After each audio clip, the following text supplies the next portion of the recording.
தாவேகா சார்பா பேசின அந்த விருந்தினர் குறிப்பிட்டிருந்தாரு. அப்பா அப்படின்னு நீங்க வந்து பப்ளிக் கிட்ட நான் ஒரு முதல்வர் அப்படிங்கறத தாண்டி பர்சனல் கனெக்டோட நீங்க ஒன்னு ட்ரை பண்ணும்போது அப்ப நாங்களும் அந்த மாதிரி ஒரு விஷயங்களை முன்னெடுக்கத்தான் செய்வோம். அங்கிள்னு சொன்னா நீங்க ஏன் அதை இவ்வளவு தப்பா நினைக்கிறீங்க? விஜய் அவர்களே கூட அந்த விவாதத்துல அந்த மாநாட்டுல பேசும்போது தாய்மாமன் அப்படின்னு தானே தன்னை அறிவிச்சுக்கிட்டாரு. எல்லா வீட்லயும் எல்லா குழந்தைங்களுக்கும் நான் தாய்மாமன் முறை தானே சொல்லிக்கிட்டாரு.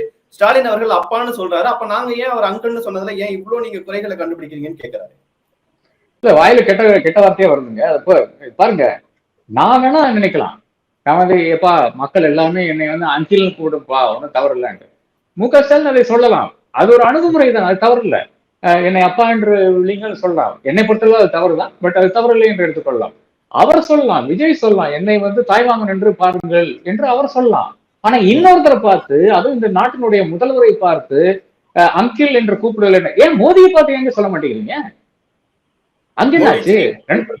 அவர் பேரை சொல்லி மென்ஷன் பண்ணாரு, மோடிஜின்னு குறிப்பிட்டாரு, நரேந்திர தாமோதரதாஸ் மோடி அப்படின்னாரு. அதான் கேக்குறேன். அப்ப எங்க மோடிஜி ஆகுது, நரேந்திர தாமோதரதாஸ் மோடி ஆகுறது? அப்ப அவருக்கு அவர் அங்கிள் கிடையாது உங்களுக்கு? அவர் வேற என்ன முறையில் வருவான்னு கேக்குறேன். 2014 போயிட்டு இப்படிதான் நின்றுட்டு இருந்தீங்க அவர்கிட்ட. ஏன்னா கோயம்புத்தூர்ல நினைக்கிறேன் எங்கேயோ போய் சந்தித்த போது. அப்போ இது என்ன தெரியுதுன்னு பாத்தீங்கன்னா, மு.க. ஸ்டாலின் ஒரு இலக்காரமா நீங்க பார்க்க ஆரம்பிச்சிருக்கீங்க. ஜெயலலிதானா பயம் வருகிறது, ஏனென்றால் படத்தையும் காலி பண்ணுவாங்க, கரியரையும் காலி பண்ணுவாங்க, பயம் வருகிறது.